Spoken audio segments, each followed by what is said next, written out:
से नंदी को बोले जाओ साथ में पीछे पीछे जाओ। तो सारे गण जो है चल पड़े माता सती के साथ पहुंचे, सभा में पहुंचे, किसी ने कुछ नहीं बोला, अकेले बैठ गए। कहते हैं साधर भले मिली एक माता। सिर्फ माँ के हृदय में इतना प्रेम होता है अपने बच्चों के लिए। तो माँ ने पूछा साधर भले मिली एक माता, सादर भले मिली एक माता, भगनी मिली बहुत मुस्काता, भगनी मिली बहुत मुस्काता, दक्षिण कछु पूछे दुष्णाता, दक्षिण कछु पूछे दुष्णाता, सतय त्रिलोक जय सब दाता,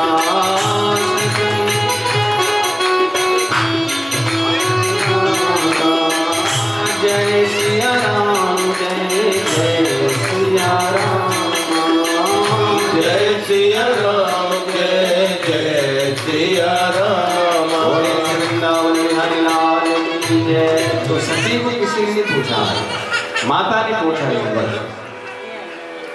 अरुद्र भागा तव वेक्षितध्वरा इत्यादि देवे कृते विभो। जब देखा ईशान दिशा खाली, जो भगवान का जो भाग है उसको नहीं रखा हुआ, तो माता सती जो है अटपटा लगा माता सती, और क्रोध भर गया माता सती को कि आज ईशान दिशा खाली, सब देवता बैठे हुए, लेकिन भगवान शंकर का स्थान आज खाली। तो मन में इतनी पीड़ा व्यापी, क्रोध आ गया।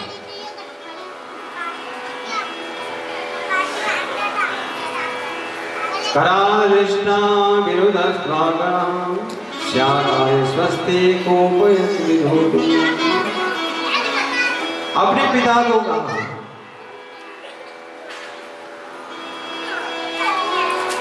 अरे मैं किस मुंह भगवान शंकर को किस मुंह दिखाऊंगा, क्या लेके मैं वापस जाऊंगा, क्योंकि यहां मेरा अपमान। जो भगवान शिव जो है दक्ष पुत्री, दक्ष पुरानी कहते पुकारते हैं, लेकिन अब वो अगर दक्ष पुत्री कहेंगे तो मुझे पीड़ा होगा।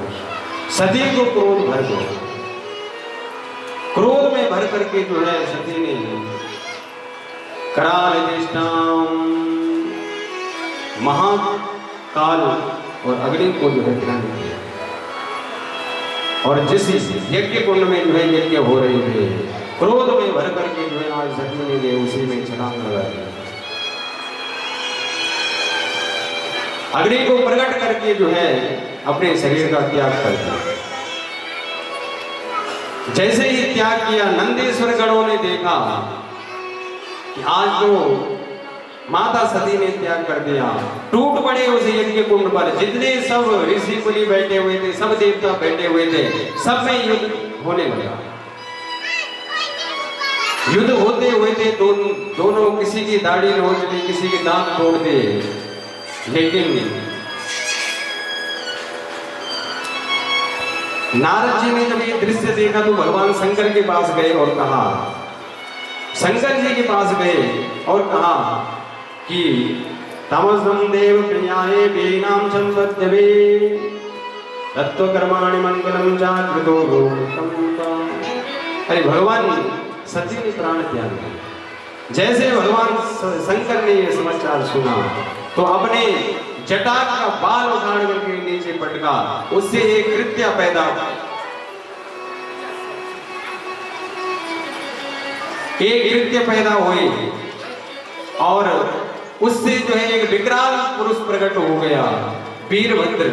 वीरभद्र को भगवान शंकर ने आदेश दिया, जाओ दक्ष का यज्ञ विद्वान से कर दो। दक्ष वहां से चला, समस्त सेना हजारों सैनिक दक्ष उसके साथ चलते हुए युद्ध के लिए चल पड़ा। और भयानक युद्ध हुआ। दक्ष ने सारे जितने देवी देवता बैठे हुए थे सबको पकड़ पकड़ के जो है मारने लगे। सारे संतों को, सारे ब्राह्मणों को, यज्ञ जो आचार्य थे सबको, दष्ट सारे यज्ञ में जो है अंत में दक्ष को पकड़ करके और गर्दन मरोड़ करके जो है उसकी गर्दन स्वाहा, उसे हवन कुंड में स्वाहा कर दिया।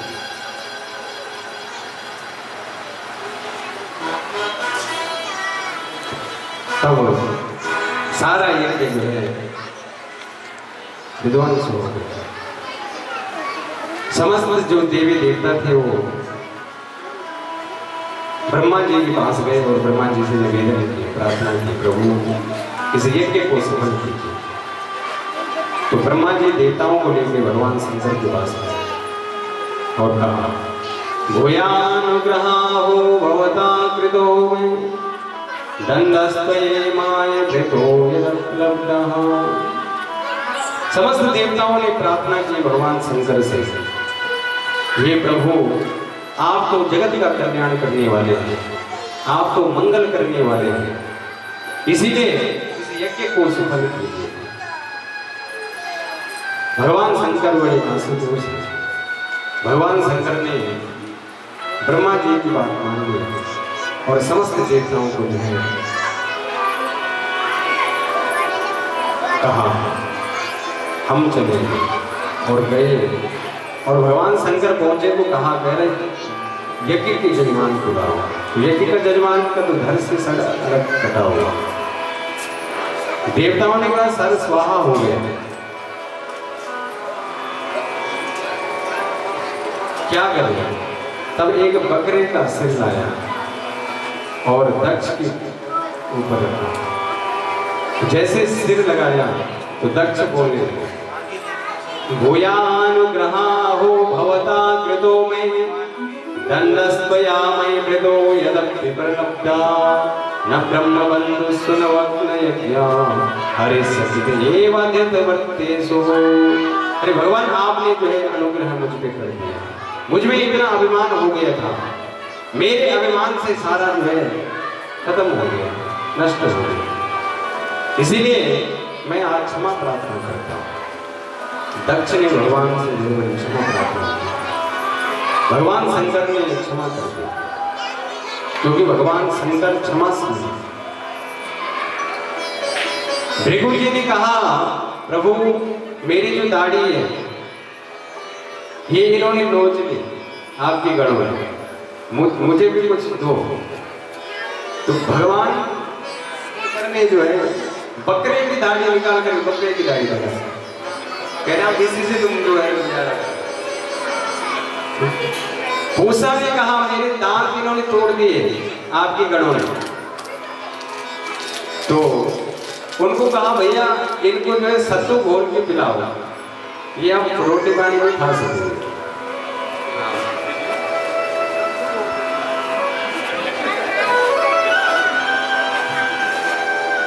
इसीलिए सब जितने के अंग भंग हुए थे सबने भगवान शंकर से मांगा कि प्रभु हम पर कुछ कृपा किया।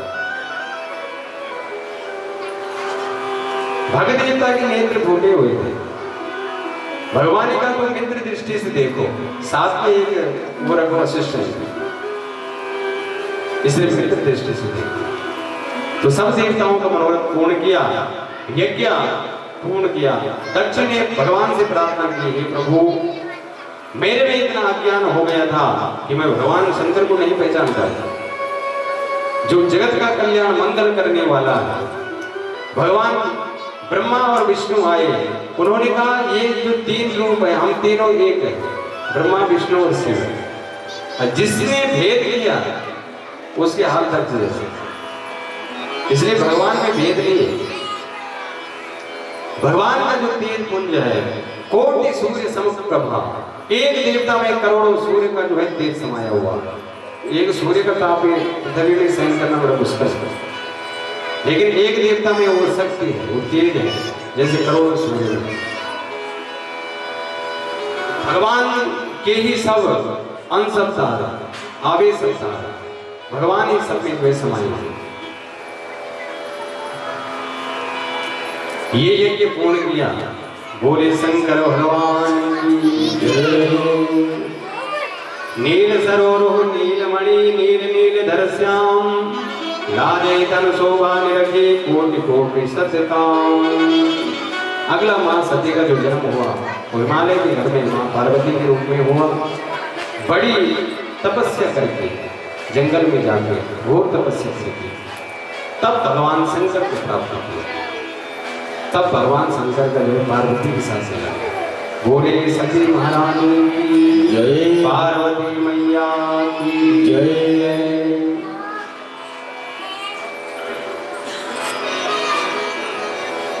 और अब जो मनु महाराज के जो द्वितीय पुत्र हैं उत्तानपाद, दो पुत्र हुए प्रियव्रत और उत्तानपाद। उत्तानपाद की कथा कहते हैं। जाये उत्तानपादस्या सुनीति सुरुचिस्तयो सुरुचि प्रियसी पत्यो नेत्राम यत्सुतो ध्रुवा।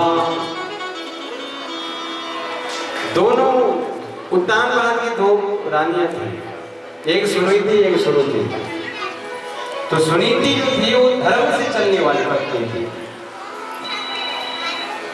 तो उत्तानपाद ने द्वितीय विवाह किया सुरुचि से और विवाह करके जो है उसकी दासता को स्वीकार कर लिया। सुनीति जी को घर से निकाल दिया और घर से जैसे निकाल दिए तो सुरुचि के मन अनुसार जो है उत्तानपाद चलने लगे। प्रियव्रत उत्तानपादो सदरूपा ते सुतो वासुदेवस्य कल्या रक्षया जगत स्थितो।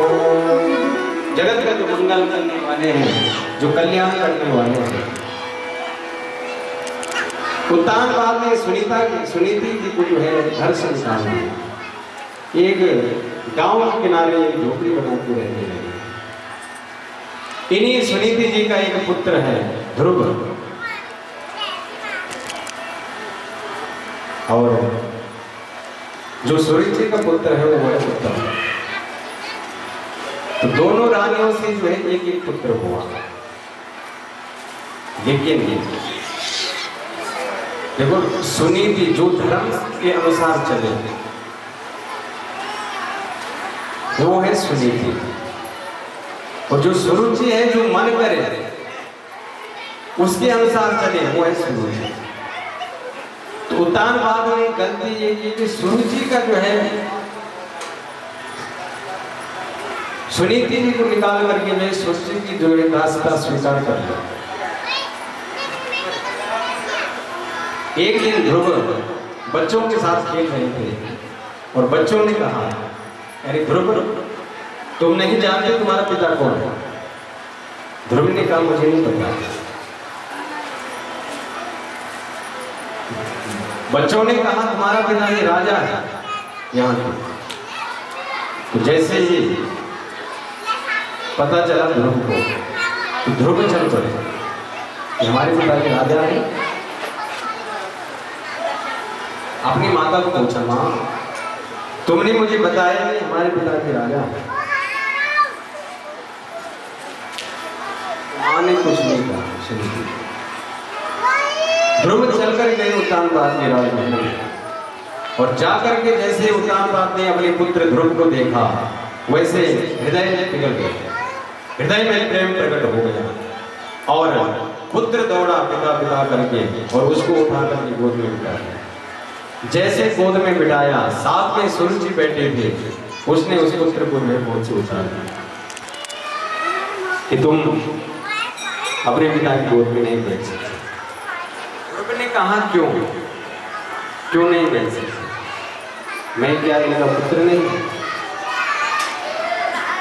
तो तपसाराध्य पुरुषम तस्यैवां ग्रहेण में गर्भे तुम साधयात्मानं यदिच्छसे नृपासनम। अरे तुमने मेरे कोख से जन्म नहीं लिया, इसलिए तुम अपने पिता की गोद में नहीं बैठा। अगर तुम बैठना चाहते हो तो तुम्हें मेरे गर्भ से जन्म लेना पड़ेगा। जाओ तप करो भगवान का। जब भगवान प्राप्त हो जाएंगे तो भगवान से मांगना कि मैं सृष्टि के गर्भ से पैदा कर लो, तब तुम अपने पिता की गोद में बैठ सकते हो।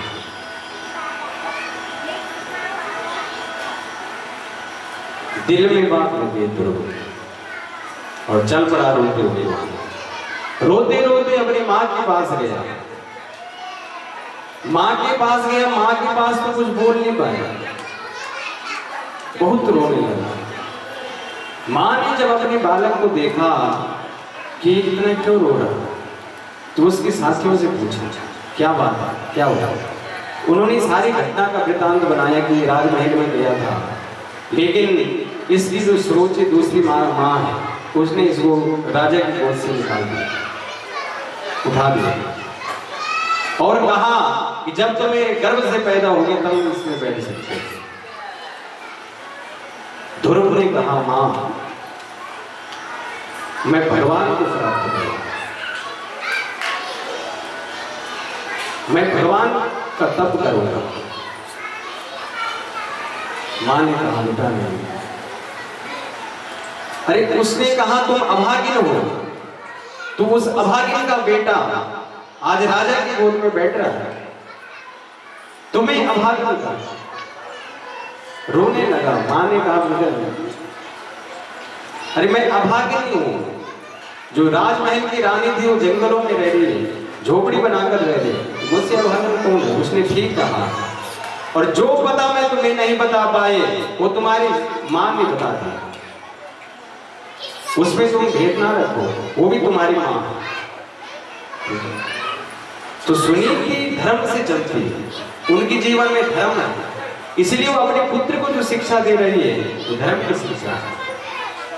उसने ये नहीं कहा कि वो तुम्हारी सौतेली मां है, उसने जो है गलत कहा, उसने कहा उसने ठीक कहा।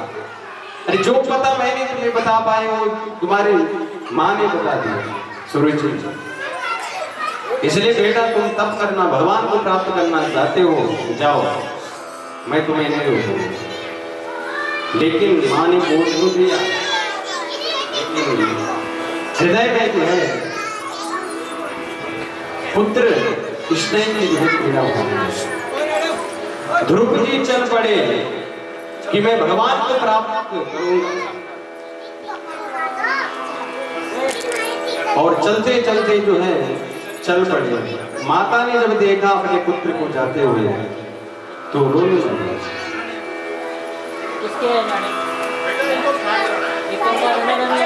ध्रुव जी अभी 5 वर्ष के छोटे, लेकिन जब मां ने अपने पुत्र को जाते हुए देखा तो आंखों से आंसू बहने लगे। जहां तक ध्रुव जाते वहां तक देखती गई, लेकिन ध्रुव ने पीछे मुड़ के नहीं देखा, चल पड़ा। रास्ते में नारद जी मिले। नारद जी ने कहा कहां जा रहे हैं? कहे तप करने के लिए, भगवान को पाने के लिए। नारद जी ने कहा भगवान लोग योगी कई जीवन बीत गए, उनको भगवान नहीं मिले, तुमको कैसे मिल जाएगा? नारद जी जो है परीक्षा लेने के लिए आए। परीक्षा लेने के लिए जब आए तो नारद जी ने जो बहुत समझाया कि बालक रुक जाए, परिपक्व अभी है कि नहीं है। तो ध्रुव जी ने कहा कि नहीं, मैंने जो एक बार संकल्प कर लिया, या तो मैं उस संकल्प को पूर्ण करूंगा या अपने देह का त्याग कर दूंगा, अब मैं घर वापस नहीं जाऊंगा। इतना दिव्य संकल्प हो गया, इतना दृढ़ संकल्प था ध्रुव जी। भगवान नित्य निवास है, भगवान को मिलते हैं। ध्रुव जी चल पड़े और तप करने लगे। पहले मास में संकल्प लिया कि 3 दिन में सिर्फ बेर और फल खाऊंगा।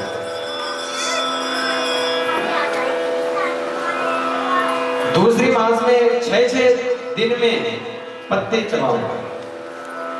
दूसरे महीने पत्ते चबाए 6 दिन बाद में भगवान नहीं मिले, तो तपस्या और तेज कर दी और कठोर कर दी। तीसरा महीना लगा, 9 दिन में जो है जल का पान करने लगे, सब छोड़ दिए। तीसरे महीने में भगवान नहीं आए। जैसे चौथा महीना लगा तो ध्रुव जी ने वो भी त्याग दिया, जल भी त्याग दिया और सिर्फ हवा पान कर दिया। चौथे महीना भी बीत गया, लेकिन भगवान जैसे पांचवा महीना लगा तो मन में विचार करने लगे, शायद मेरे तत्व में, मेरे भजन में कोई कमी रह गई है, इसलिए भगवान नहीं आया। इतना कठोर तप साध लिया, एक पैर के अंगूठे पर ध्रुव जी खड़े हो गए और ऐसा प्राणायाम चढ़ाया, सारी जो प्राण शक्ति थी उसको अपने अंदर चली गई। त्रिभुवन में हाहाकार मच गया, किसी को सांस पे सांस ना आया। तो जब देवताओं ने देखा कि सारा जो है कोई सांस ही नहीं ले पा रहा, ये प्राण शक्ति कहां से क्षीण हो गए, कौन ऐसा राक्षस प्रकट हो गया जिसने जो है अवरुद्ध कर दिया। तो सब भगवान के पास गए और कहा, नेवं विदामो भगवन् प्राणरोधं चराचरस्याखिल सत्त्वधामना विदेहि तन्नो वृजनाग्नि मोक्षं प्राप्ता वयं त्वं शरणं शरण्यं। अरे प्रभु रक्षा करो, त्राहि ये क्या हो गया? इस संसार में, ये त्रिभुवन में जो प्राण शक्ति है, प्राण वायु है, वो क्यों नहीं मिल रही? क्या कोई असुर पैदा हो गया? भगवान ने देखा, भगवान ने कहा नहीं, असुर नहीं होगा इस बार। इस बार तो भक्त कोई आया है। जैसे भगवान ने देवताओं को कहा, देवताओं जाओ, मैं समझ गया कि मेरा भक्त ध्रुव जो है मेरी स्तुति कर रहा है, इसलिए भगवान गरुड़ पर बैठ कर चल पड़े ध्रुव जी को मिलने के लिए। देखो भक्त भगवान से मिलने के लिए आए तो ठीक, लेकिन जिसको मिलने के लिए भगवान आए वो विशेष है, उसमें विशेष कृपा होती है भगवान की। आज भगवान दौड़े वहां से और सीधे वृंदावन भगवान प्रकट हुए आंखों के सामने ध्रुव जी के। ध्रुव जी के नेत्र बंद है और अंदर ही अंदर भगवान की छवि देख रहे हैं। तो भगवान ने कहा हम खड़े रहे यहां पर। तो भगवान ने ध्रुव जी की जो अंदर जो अपनी छवि थी उसको हटा दिया। जैसे वो छवि हटी, छटपटाने लगे और नेत्र खोले। जैसे नेत्र खोले तो भगवान चतुर्भुज रूप में जो है वहां पे प्रकट है। बोले नारायण भगवान की जय। सशंक चक्रम सकिरीट कुंडलम सफेद वस्त्रम सहसा महेक्षणम सहार वक्षस्थल कौस्तुभा। जाओ 36,000 वर्ष तक राज्य करो, तब तक मैं तुम्हें ध्रुव पद प्राप्त कराता। 36,000 वर्ष तक तुम राज्य करोगे, उसके बाद तुम ध्रुव पद को प्राप्त करोगे, ये मेरा आशीर्वाद है। ऐसे वचन देकर भगवान अंतर ध्यान हो गए और ध्रुव जी जो है घर की तरफ चल पड़े। ध्रुव जी जैसे घर की तरफ चल पड़े, आज जो उत्तानपाद और सुरुचि जिसने गोद से उतारा, आज फूलों की माला लेके वही खड़ी है, इंतजार है। सारी प्रजा ध्रुव जी का इंतजार कर रही है। ध्रुव जी आ जाए और आते ही सबसे पहले जो है ध्रुव ने माँ सुरुचि को आज अगर सुरुचि माँ नहीं बोलती। उत्तम एक दिन गया और यक्षों के साथ भिड़ गया। यक्षों से साथ झगड़ा हुआ तो यक्षों ने उसको मार दिया, उसका प्राण अंत हो गया। तो माँ सुरुचि को पता लगा तो सुरुचि ने अपने प्राण त्याग दिया।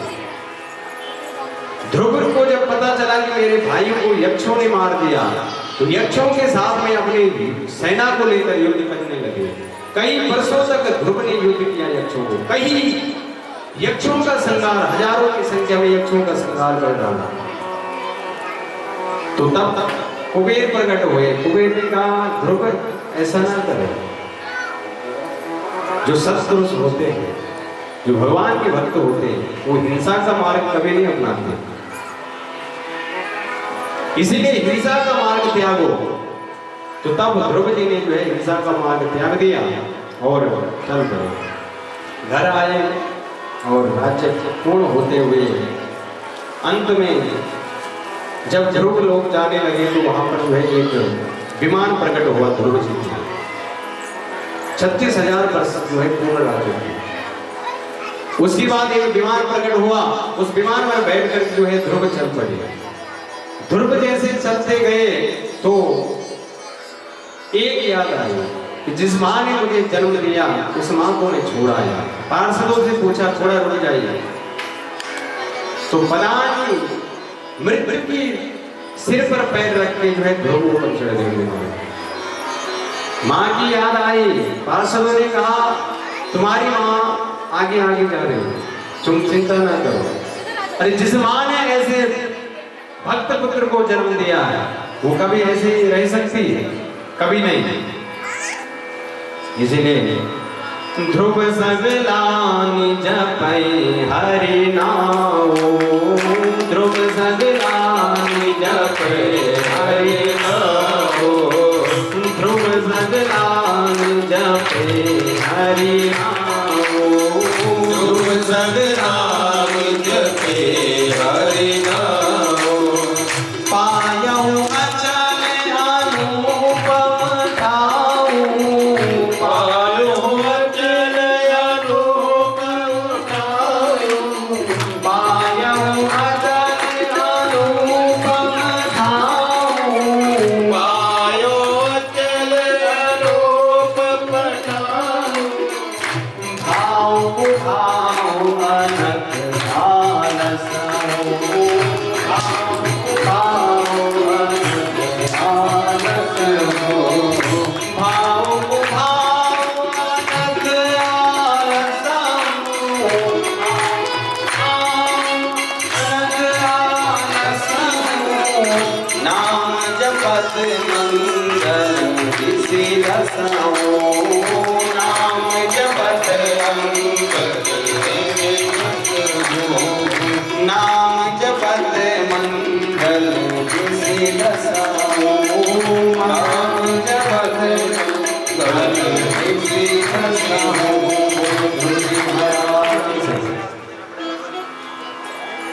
जैसे पृथु राजा प्रकट हुए तो समस्त वरुण देवता ने छत्र छावर, इंद्र ने मुकुट पहनाया, यमराज ने दंड दिया, ब्रह्मा ने कवच दिया, सभी देवताओं ने जो है उनको बड़ा मान सम्मान किया कि आप राजा बनिए और इस संसार इस धरती का भार संभालिए। प्रजा ने कहा, राजा पृथु ने कहा अभी तो हमने कुछ किया ही नहीं है, इसीलिए जब हम राज्य करेंगे, जब हम कोई काम करेंगे तब हमारी जय जयकार करो, पहले ही हम जो है बहुत बड़े सम्मान रखते। प्रजा ने कहा प्रभु महाराज हमारे इस धरती पर अन्न नहीं उगता है, इस धरती के जो रत्न है वो कहीं छूट गए, इसलिए हमारी इस पीड़ा को है दूर कीजिए।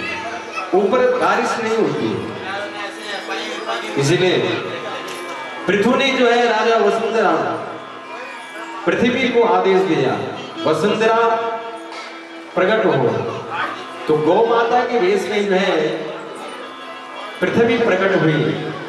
तो राजा पृथु ने जो है सब कुछ माँ गौ माता का दोहन किया, वेदों का दोहन किया बृहस्पति ने। इंद्र ने अनेक प्रकार के जो है कल्प वृक्ष प्रकट किए, समस्त जितने फलों के जो बीज हैं, अन्न के जो बीज हैं, सब पृथ्वीराज ने प्रकट किए, सारी ग्राम व्यवस्था बनाई और पूरे जैसे राजा पृथु राजा बने तो सारी प्रकृति में हरियाली छाई, सारी प्रकृति जय जयकार करने लगी। तो राजा पृथु ने अश्वमेध यज्ञ किए, 99 यज्ञ पूर्ण कर लिए थे, लेकिन 100वां यज्ञ जैसे कर रहे थे तो इंद्र यज्ञ का घोड़ा चुराकर भाग गया, यज्ञ को घोड़ा चुराकर भाग गया। इनके एक पुत्र हुए जाकर के इन्होंने इंद्र से युद्ध करके घोड़ा तो ले आया, लेकिन दूसरी बार फिर घोड़ा चुरा कर ले गए इंद्र। साधु का भेष बना करके फिर घोड़ा चुराने के लिए चले गए। तो पृथु को बड़ा क्रोध आया। तो ब्राह्मणों ने कहा महाराज आप क्रोध ना करिए, क्योंकि जो यज्ञ करता है उसको क्रोध नहीं करना चाहिए, जो पूजा करता है वो क्रोध नहीं होता। इसलिए हमारे मंत्रों में शक्ति है। आप हमें बोले, हम इंद्र को ले आएंगे। देवाधीनम मंत्र, देवाधीनम जगत सर्वम मंत्राधीनम च देवता। अरे देवताओं के अधीन क्या है? देवाधीनम जगत सर्वम, देवताओं का अधीन जगत है सारा, लेकिन मंत्राधीनम च देवता, और मंत्रों के अधीन सारे देवता। ते मंत्रा ब्राह्मण आधीन, वही मंत्र जो है ब्राह्मण के अधीन है। तस्मात् ब्राह्मण देवता, इसलिए ब्राह्मणों ने कहा मंत्र पढ़ा और राजा इंद्र जो है खींचे चले आए। और जैसे ही स्वाहा करने वाले थे तो ब्रह्मा जी प्रकट हुए। ब्रह्मा जी ने कहा ऐसे ना करो, इंद्र को ही स्वाहा करने चल पड़े, तो रोक दिया, इंद्र को बचा दिया। तब भगवान नारायण प्रकट हुआ और कहा पृथु को क्या चाहिए बोलो, क्यों यज्ञ कर रहे थे? राजा पृथु ने कहा मैं इसलिए यज्ञ नहीं कर रहा था कि मुझे जो है स्वर्ग का जो है सिंहासन चाहिए, स्वर्ग की गति चाहिए, नहीं, मैं तब इसलिए कर रहा था कि भगवान प्राप्ति के लिए। भगवान ने इंद्र को जो है विदा किया, जाओ तुम्हें कोई खतरा नहीं, तुम अपनी गति संभालो। तो भगवान ने आज पृथु राजा को पूछा बोलो क्या चाहिए। राजा पृथु ने कहा मुझे 10,000 कान दो। भगवान ने कहा 10,000 कान किस वास्ते? राजा पृथु ने कहा प्रभु आपकी कथा एक कान से जो है सुनने से मन नहीं भरता, हजारों कान अगर मेरे हो तो उनसे मैं आपकी कथा लीलाओं को श्रवण करूं तो मेरा मंगल होगा। तो आज भगवान ने कहा 10,000 कान तो नहीं दे सकता हूं, लेकिन 10,000 कानों की शक्ति में तुम्हें दे देता हूं, और वो शक्ति मेरे को दे। राजा पृथु को जो है 10,000 कानों की शक्ति दे दी सुनने की, कथा श्रवण के लिए भगवान को विशेष रूप से। इसलिए उसके बाद सनकादि मुनि प्रकट हुए, सनातन और सनत कुमार। उनसे पृथु राजा ने जो पूछा कि हमारा कल्याण कैसे होगा, कोई हमें मार्ग बताओ। तब उन्होंने जो है मार्ग बताया। असंग आत्मा व्यतिरेक आत्मने तिटरते ब्रह्म निर्गुण जते जा।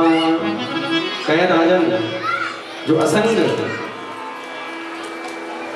लोग हैं उनका संग नहीं करना चाहिए।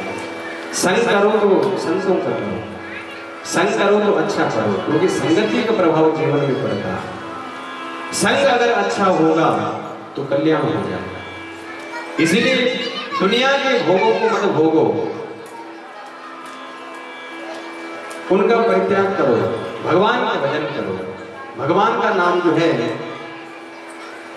कल्याण करने वाला है। तो बड़ा उपदेश दिया। अंत में राजा पृथु ने जो है प्रणाम किया और कहा मैं गुरु दक्षिणा में आपको क्या दूं। तो कहा प्रजादारा सुता ब्राह्मण ग्रहसा परीक्षितः राजन बने महिम कोसा यदि सर्वनिवेदिता। मेरा जितना राज्य है स्त्री पुत्र सब आपको अर्पण करते हैं। सनकादिक ने कहा ठीक है, आपने हमको ये दान दे दिए, अर्पण कर तो दिए, लेकिन अब हम तुम्हें एक जिम्मेवारी देते हैं। ये है तो संपदा हमारी है, लेकिन इनका पालन पोषण की जिम्मेवारी तुम्हारी है।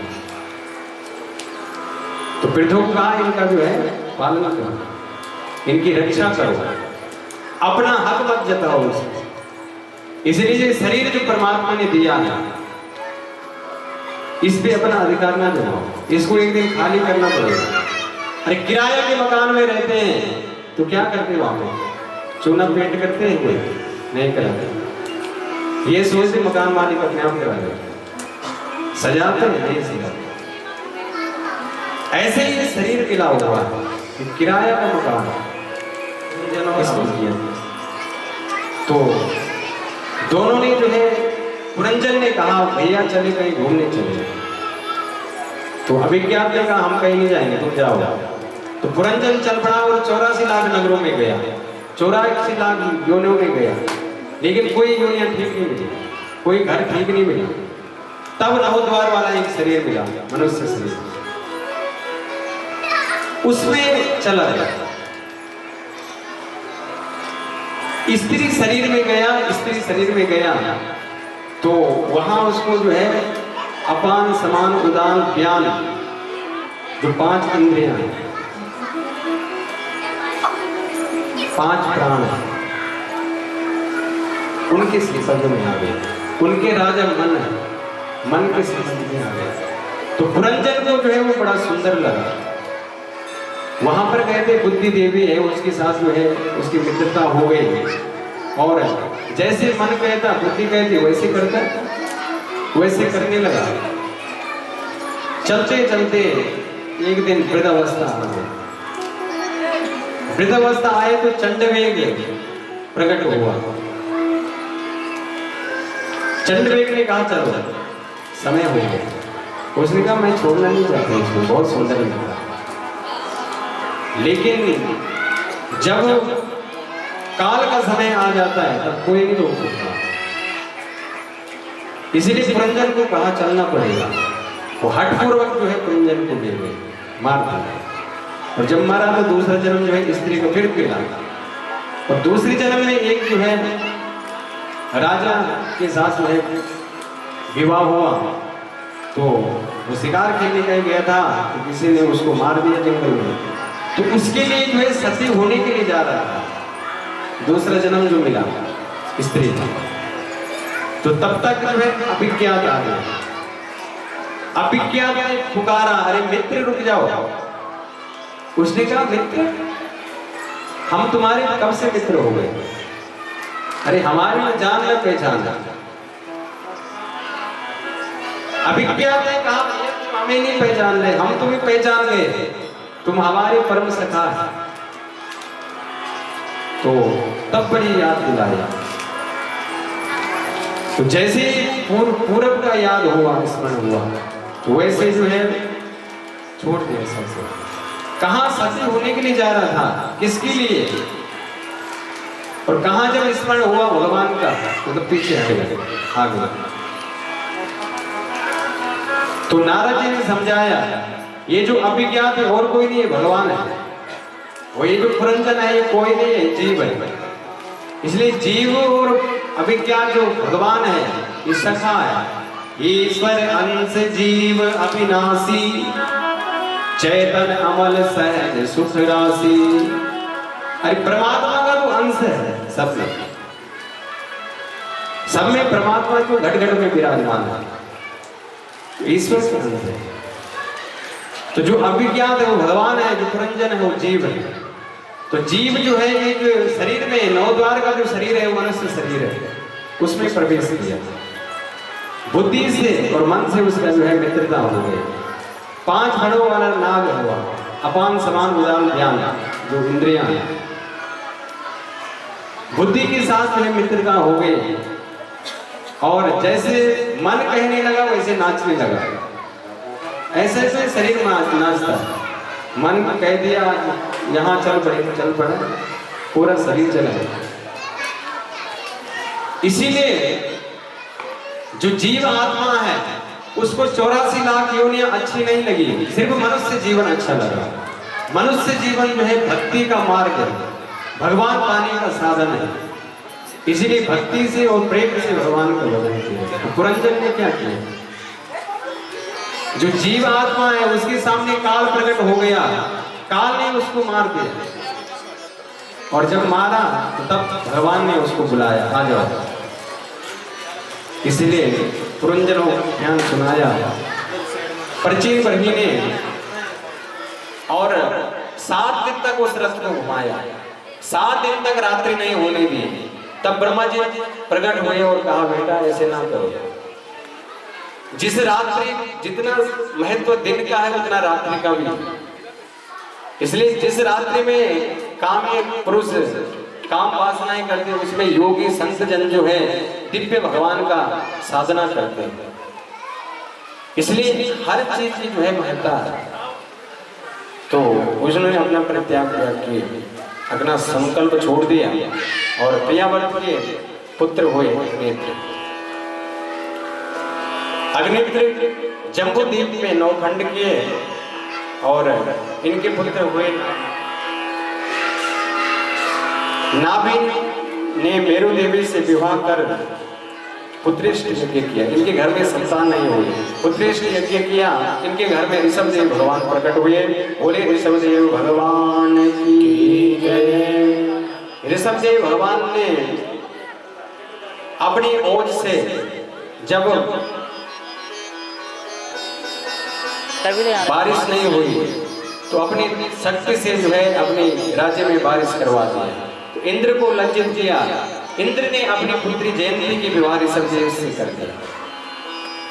ऋषभदेव जो है 100 पुत्रों को जन्म दिया।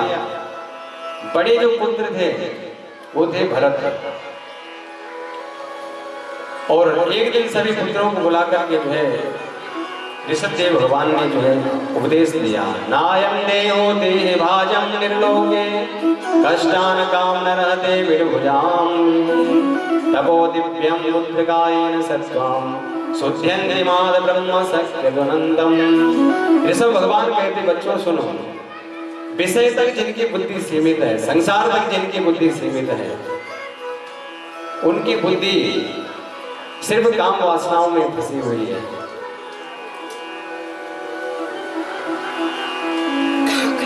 उनकी बुद्धि जो है काम वासनाओं में फंसी हुई है। इसलिए 2 आनंद जीवन में है, एक ब्रह्म आनंद है और एक जो है विषय आनंद है। तो विषय आनंद का परित्याग करो, ब्रह्म आनंद का चिंतन करो, तुम्हारा निश्चित ही कल्याण होगा। तो 81 पुत्र जो है कर्मकांड में आचार्य हुए, 9 पुत्र नव योगेश्वर हुए और बड़े जो पुत्र थे भरत जी, उनको राज्य सौंप दिया। भरत जी सम्राट बने। उनके 5 पुत्र हुए। बड़े पुत्र सुमंत्र को अपना सत्ता का भार सौंप करके भजन करने के लिए मुक्ति धाम नेपाल चले गए और वहां भजन करने लगे गंडकी नदी के किनारे पर। एक मृग पानी पीने आई और उसके पीछे एक शेर पड़ा हुआ था। शेर जब उसके पीछे पड़ा हुआ था उसने छलांग लगाई और एक गर्भवती थी तो एक बच्चा आया पानी में गिरा, उसको उन्होंने सवाल किया। तो आज हमारे बीच में काले मंदिर से जो है आचार्य जी आए हुए, तो आपका बहुत बहुत स्वागत है।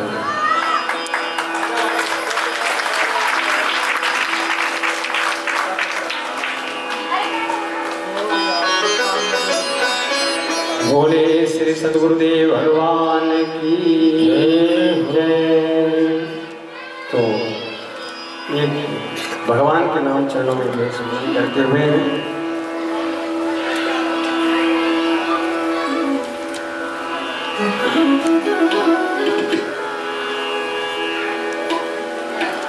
हो जीव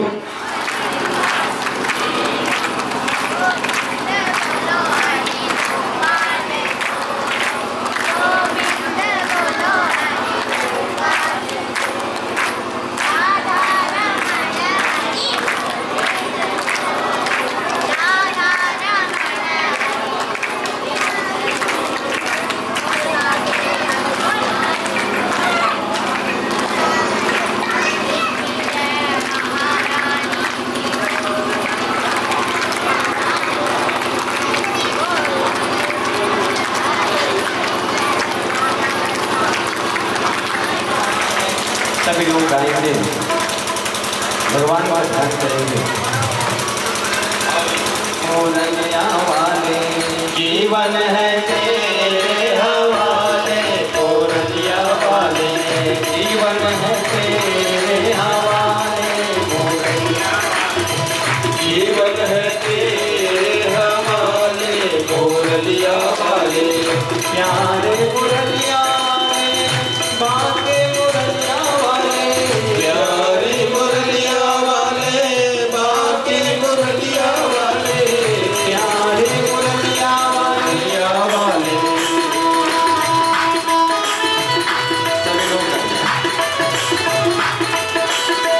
सेवा करते हुए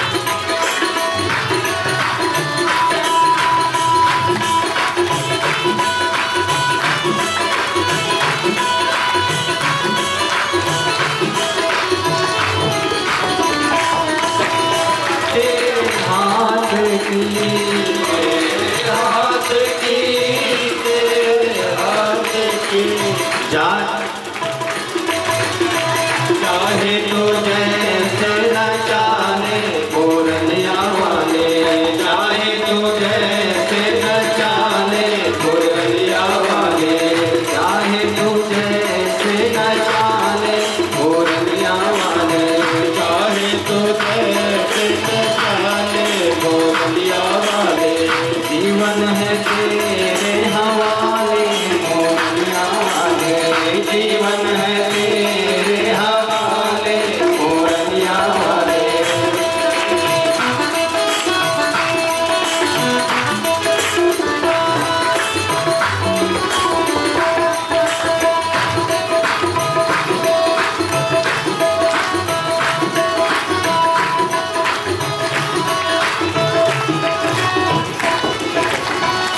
हम तो नहीं तेरे आधन की, हम तो नहीं तेरे आधन की, तेरे आधन की, तेरे आधन की, तेरे आधन की, तेरे आधन की, चाहे तो जैसे बना ले बोरनिया वाले, चाहे तो जैसे बना ले बोरनिया वाले, जीवन है तेरे हवाले बोरनिया वाले, जीवन है तेरे हवाले बोरनिया वाले।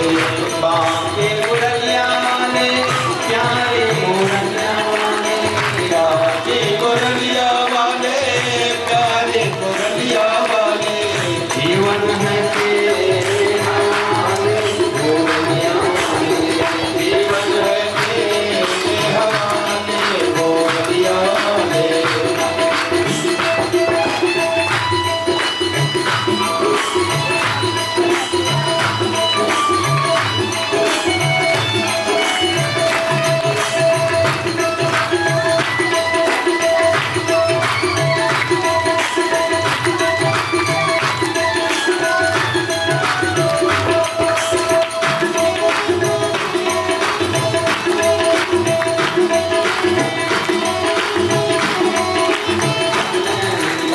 दीवाने सबके मोहन, सबके मोहन, सबके मोहन, सबके मोहन, सबके मोहन, अब तो गले लगाने बोरनिया वाले, गले लगाने बोरनिया वाले, जीवन है तेरे हवाले बोरनिया वाले, जीवन है तेरे हवाले बोरनिया वाले।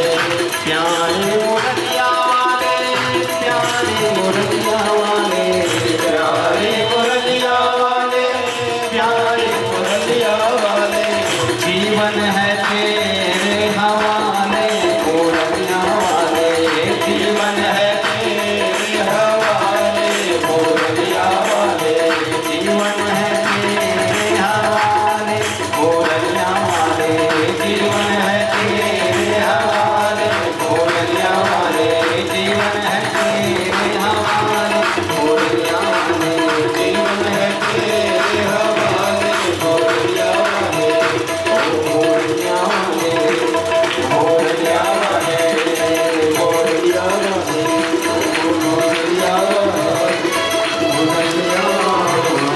वाले। पुरोहित थे, पंडित थे, तो गायत्री मंत्र सिखाया, लेकिन कुछ नहीं याद किया। पता था अगर याद करेंगे तो पंडिताई करने भेज देंगे, इसलिए कुछ नहीं याद किया।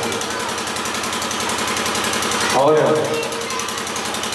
भगवान का भजन करने लगे, मन चिंतन करने लगे।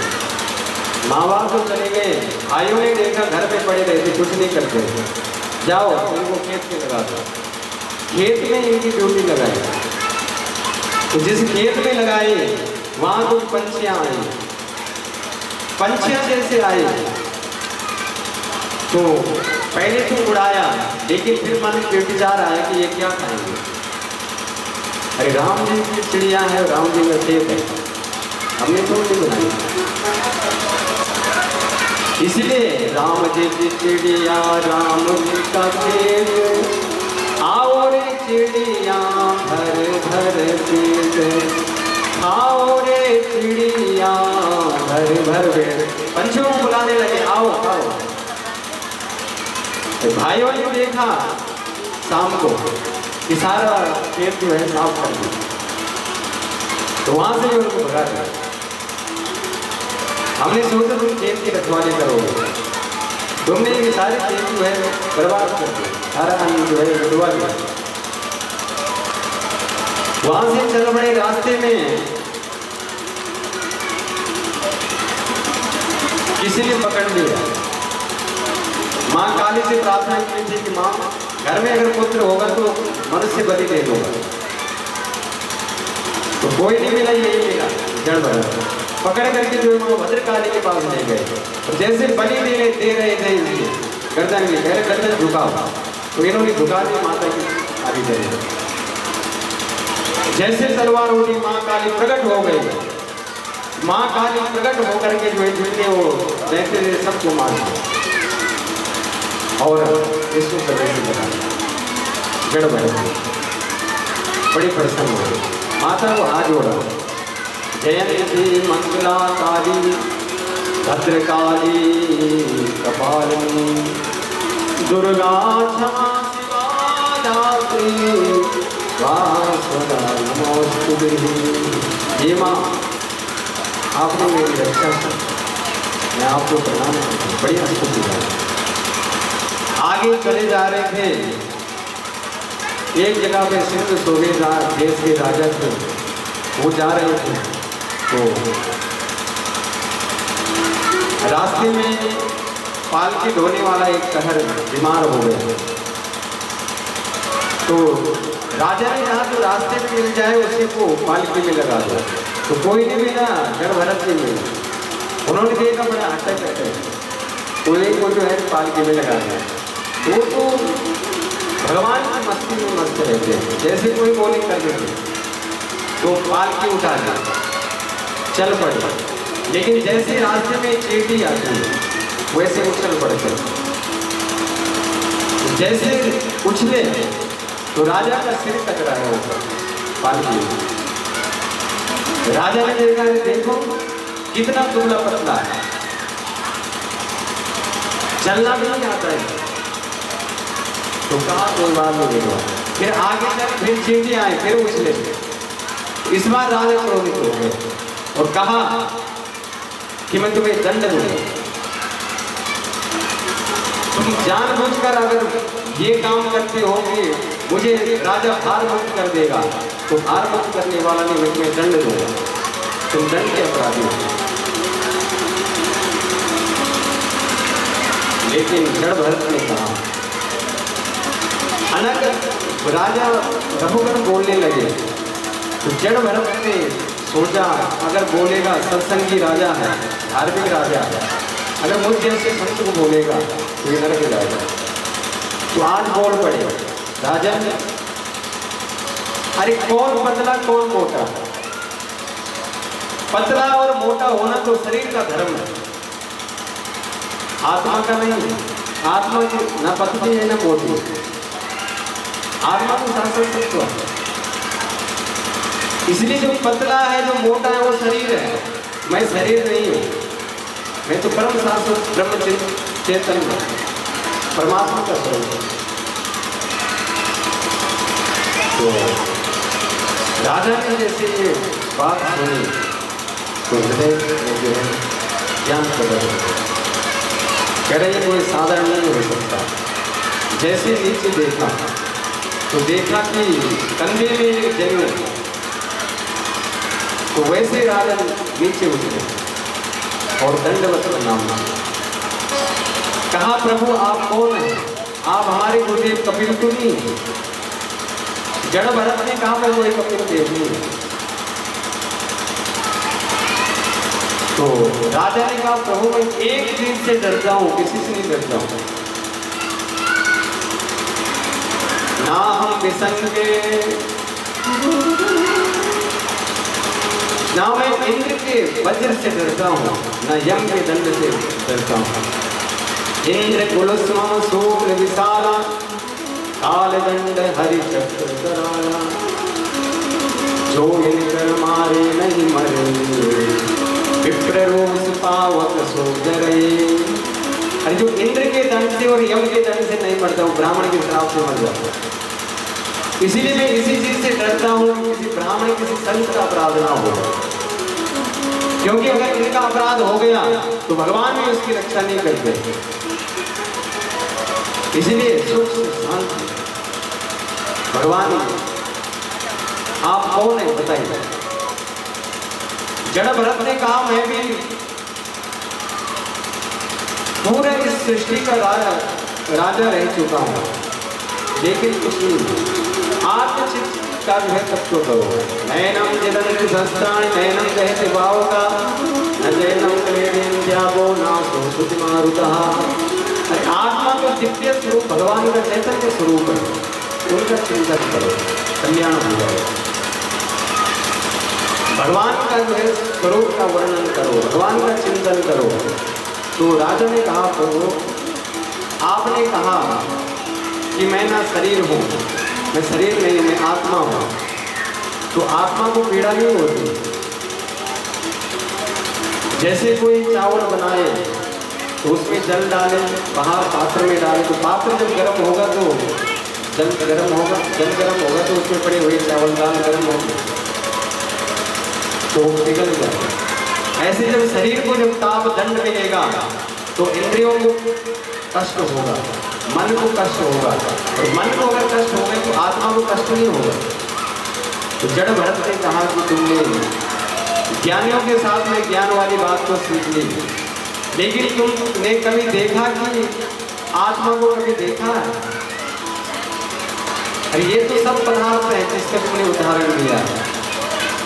इसीलिए जो आत्मा को जो है ईश्वर स्वरूप उसको कोई देख नहीं सकता, उसका कोई निरीक्षण नहीं कर सकता। इसीलिए नैनम जदन्ति शस्त्राणि नैनम कहते भाव का, न जैनम क्लेदेन त्यागो नासो सुति मारुतः। वो तो अमर तत्व है, न अग्नि से जलता है, न कोई उसे पकड़ सकता है, न कोई देख सकता है, तो ब्रह्म तत्व है। इसलिए दिव्य उपदेश दिया आज, और उपदेश देकर के जो है रघुगण का कल्याण हो गया और जड़ भरत को कर दिया। परीक्षित ने पूछा गुरुदेव हमें खगोल और भूगोल के बारे में बताइए। तब सुखदेव जी ने कहा इस पृथ्वी से 7 लोग ऊपर है, वो भुव स्वहा महाजन तप और सत्य, 7 लोग नीचे हैं, अतल वितल सुतल तनातल महातल रसातल और पाताल। इस पृथ्वी से 99 योजन नीचे नरक है। लेकिन नारायण को नहीं, पुत्र तो नहीं आया, लेकिन भगवान आ गए। भगवान ने अपने पार्षदों को भेजी, कोई हमें पुकारा बताओ। और जब भगवान के पार्षद आए तो यमदूतों ने देखा भगवान के पार्षद कहां से आ गए। उनसे कहा ये पापी है, इसने जीवन भर पाप किया है, इसको नरक में ले जाना है। भगवान के पार्षदों ने कहा कि अंत समय में इन्हें भगवान का नाम लिया है, भगवान का नारायण का नाम, इसलिए ये बैकुंठ धाम का वासी है, इसलिए इसे तुम ले जा नहीं सकते। तो बड़ा विवाद हुआ उनके संबंध में। अंत में भगवान के पास जो है हमको भगा था। तो हमने सोचा हमने जीवन में इतना पाप किया, लेकिन अंत में नारायण होने से आज कल्याण हुआ। तो भगवान के नाम में कितनी शक्ति। पार्षदों ने कहा तुम्हारे बेटे का नाम तो 5-10 सालों से नारायण है, लेकिन अनादिकाल से भगवान नारायण का नाम नारायण है, तो माना किसका जाएगा? जो पुराना है। इसलिए भगवान हरि के नाम में इतनी शक्ति है, भगवान के राम के नाम में इतनी शक्ति है, कृष्ण के नाम में इतनी शक्ति है कि मनन करके स्मरण करके देखो जीवन का कल्याण हो जाए। तो सारे यमदूत यम के पास में अपने सारे दंड फेंक दिए। अब से जो है हम कुछ नहीं करेंगे, नौकरी छोड़ दे रहे हैं। धर्मराज ने कहा क्यों? सारी सृष्टि का वर्णन किया कि आज ऐसे हुआ, कथा आपने पूरी नहीं सुनाई। तब कहा कि प्रचेता दक्ष हुए। प्रचेता दक्ष ने जो है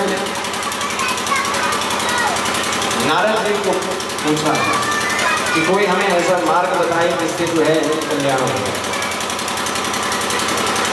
प्रचेता कराऊंगा। तो तब नारद जी ने कहा कि हम तो निवर जो असंग है उस असंग को त्याग करो, जो साधु है उनकी संगत से कर लो, तुम्हारा कल्याण हो जाएगा। तो 3 काम करो, तुम्हारा कल्याण हो जाएगा। दयाया सर्वभूतेषु संतुष्टाय येन वा। कह रहा सब जीवों पर दया करो और जो मिला उसमें संतोष रखो और ब्रह्म चिंतन करो, कल्याण हो जाएगा। यही भगवत मार्ग है, इसी पे चलोगे तो तुम्हारा कल्याण हो जाएगा। इनके पुत्र प्रचेता दक्ष हुए। प्रचेता दक्ष ने जो है 1000 10,000 पुत्रों को जन्म दिया। नारद जी ने उन्हें कूट प्रश्नों में उलझा दिया। उनसे पूछा बताओ ऐसा कौन सा मार्ग है जहाँ से कोई वापस नहीं आता, ऐसा कौन सा बिल है, ऐसे कौन सा हंस है जो विचित्र भाषा बोलता। तो उन्होंने कहा हमें नहीं पता। नारद जी ने उनको सबको साधु बना दिया। तब कहा कि ऐसा मोक्ष धाम है जहाँ से कोई वापस नहीं आता, भगवान का धाम है। विचित्र भाषा बोलने वाले हंस है, सब भगवान ही इस सृष्टि के जो है कारण, सब उपदेश दिया। इस बार तो जो है प्रचेता दक्ष कुछ नहीं बोले। फिर 1000 पुत्रों को जन्म दिया, उनको भी नारद जी ने जो है महात्मा बना दिया। एक दिन नारद जी से भेंट हुई, बड़ा क्रोध आया। कहा अहो असाधु साधुनां साधु लिंगो नास्त्वया असाधु कार्य भगवान भिक्षो मार्ग प्रदर्शिता। अरे भिक्षुओं के मार्ग दिखाने वाले नारद, तुमने मेरे जिन बच्चों ने आज तक कुछ नहीं देखा था उनको साधु बना दिया, उनको ऋषि मुनि बना दिया। जाओ तुम चलते फिरते रहो, एक जगह पे तुम टिक नहीं पाओगे, ये शराब है। तो तब से जो है नारद जी जो है चलायमान है, जानते हैं एक दिन तक नहीं रहे। इसके बाद प्रचेता दक्ष ने जो है 60 कन्याओं को जन्म दिया। उन 60 कन्याओं में 27 कन्या जो है चंद्रमा को ब्याई और 13 कन्या कश्यप जी को ब्याई।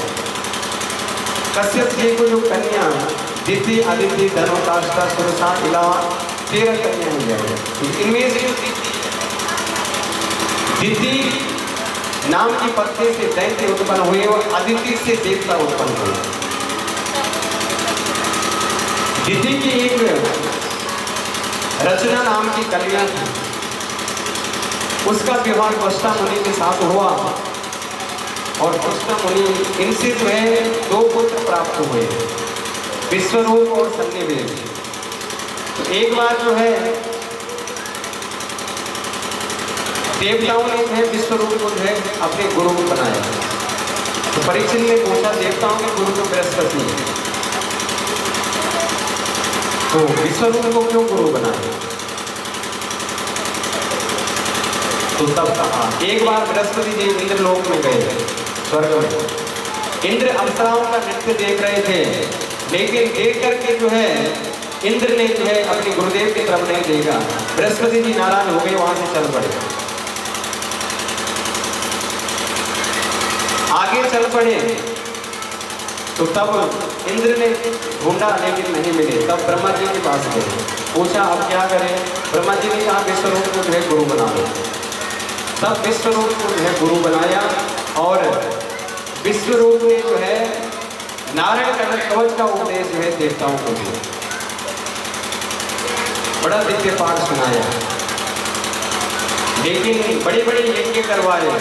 लेकिन यज्ञ जब करवा रहे थे तो इनकी जो मामा है वो दैत्य लगे, चुपके से जो है दैत्यों के नाम की आहुति डाल दी यज्ञ में। इंद्र को पता लगा, इंद्र ने जो है विश्वरूप के जो है धड़ को जो अलग कर दिया, जितने सर थे वो काट दिए। तो जैसे सिर काट दिए तो ब्रह्म हत्या का जो पाप लगा, तो इंद्र ने उस ब्रह्म हत्या को 4 भागों में बांट दिया। एक जल को दिया जो झाग के रूप में दिखाई देता है, एक पृथ्वी को दिया जो ऊसर की भूमि में आता है, और एक भाग जो है वृक्षों को दिया जो गोंद के रूप में होता है, और एक भाग जो है स्त्री को दिया जो रजो रूप में होता है। 4 भागों में जो है ब्रह्म हत्या को जो है बांट दिया और मंत्र मुक्त हो गए। दधीचि त्वष्टा मुनि को पता लगा कि हमारे पुत्र को जो है हत्या कर दी इंद्र ने, तो एक भारी यज्ञ करवाया।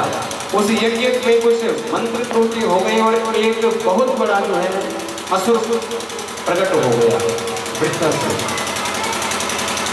आज्ञा मांगी क्या करें, तो त्वष्टा मुनि ने जो है आदेश दिया, जाओ इंद्र से युद्ध करो, इंद्र को पराजित करो। चल पड़ा युद्ध के लिए, बहुत युद्ध हुआ इंद्र और वृत्रासुर का। लेकिन भगवान की प्रार्थना करने लगा युद्ध में, अहम हरे तव पादैक मूले दासानुदासो भवितास्मि भूया मना स्त्रेता सुपते गुणस्ते गृणीत वाक कर्म करोतु काया। हे प्रभु, सारे देवता डर के मारे भगवान नारायण के पास गए। महाराज बड़ा भयानक असुर पैदा हुआ। भगवान ने कहा जाओ दधीचि मुनि की अस्थियां ले आओ, उससे इस असुर का जो है विनाश होगा। सब देवता दधीचि मुनि के पास गए, प्रार्थना की। दधीचि मुनि कहा क्यों आए देवताओं ने? उन्होंने कहा महाराज हम आपकी अस्थियां चाहते हैं। दधीचि ऋषि ने कहा क्या मांगते हो? अरे करें मांगते हुए तुम सोच समझ कर क्यों मांगते हो कि क्या मांग रहे हो? कोई अपनी हड्डियों को ऐसे ही दान में दे देगा? तब देवताओं ने कहा हमें तो भगवान ने भेजा है, तो ऋषि महात्मा है। उन्होंने कहा देवताओं, अगर हमारा शरीर तुम्हारे काम आता तो शरीर तो एक दिन छूटना ही है। दधीचि मुनि ने अपने जो है अस्थियों का दान कर दिया, सारा शरीर चाट चाट कर जो है मांस काट लिया और हड्डी हड्डी बची। उसी हड्डी से जो है इंद्र ने जो है अपना वज्र तैयार किया। उस वज्र को जब वो वृत्रासुर देखता था तो उसको भगवान की याद आती थी, क्योंकि संतों की अस्थियों में हड्डियों में वो शक्ति रमी हुई होती है भगवान।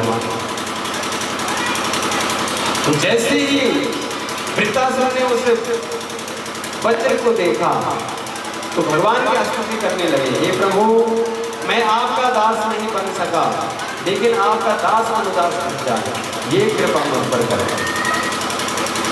तो कुछ नहीं हुआ, भयानक युद्ध हुआ। इंद्र को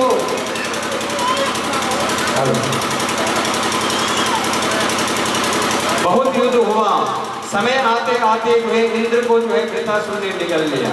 1 वर्ष तक जो है इंद्र वृत्रासुर के जो है गर्भ में रहा और वज्र साथ में था और वज्र से जो है पेट काट करके जो है बाहर आए, वृत्रासुर का उद्धार कर दिया। तो परीक्षित से पूछा प्रभु भगवान ये वृत्रासुर कौन था? इसकी मति है तो असुर था, लेकिन भगवान में इसकी बुद्धि ऐसी कितनी कैसे क्यों लगी? ये प्रश्न मुझे बताओ। तब उन्होंने कहा कि वृत्रासुर जो है पूर्व जन्म में चित्रकेतु नाम का राजा था, तो इसकी अनेक पत्नियां थी। एक दिन जो है इसकी संतान नहीं हुई तो एक महात्मा ने फल दिया, फल दिया और फल दिया जाओ अपनी पत्नी को। जिस पत्नी को फल खिलाया था उसका एक पुत्र हुआ और राजा को ईर्ष्या हुई और उस पुत्र को जहर देकर के मार दिया। उस पुत्र को जब जहर दिया वो मर गया, रोने लगे, बिलखने लगे। तो अंगिरा मुनि और नारद जी प्रकट हुए और कहा राजन क्या बात है। चित्रकेतु ने कहा मेरा पुत्र हुआ था, किसी ने किस देख से मार दिया, क्या करें अब हम भी प्राण त्याग रहे। अंगिरा मुनि ने जो है, नारद जी ने और अंगिरा मुनि ने जो है उस जीवात्मा को बुलाया और कहा अपने पुत्र को पहचानो। देखा पुत्र ने कहा आप मेरे किस जन्म के माता पिता, मैं आपको नहीं पहचानता। पार्वती से इन्हें विनय प्रार्थना की तो तब माता ने कहा जाओ भगवान तुम्हारा कल्याण करें। तो यही वृत्तासुर जो बना ये पूर्व जन्म में चित्रकेतु नाम का राजा था, इसलिए दूसरे जन्म में भगवान ने मुझे उद्धार किया। परीक्षित से पूछा 7वें स्कंद में कि भगवान को लोग समझ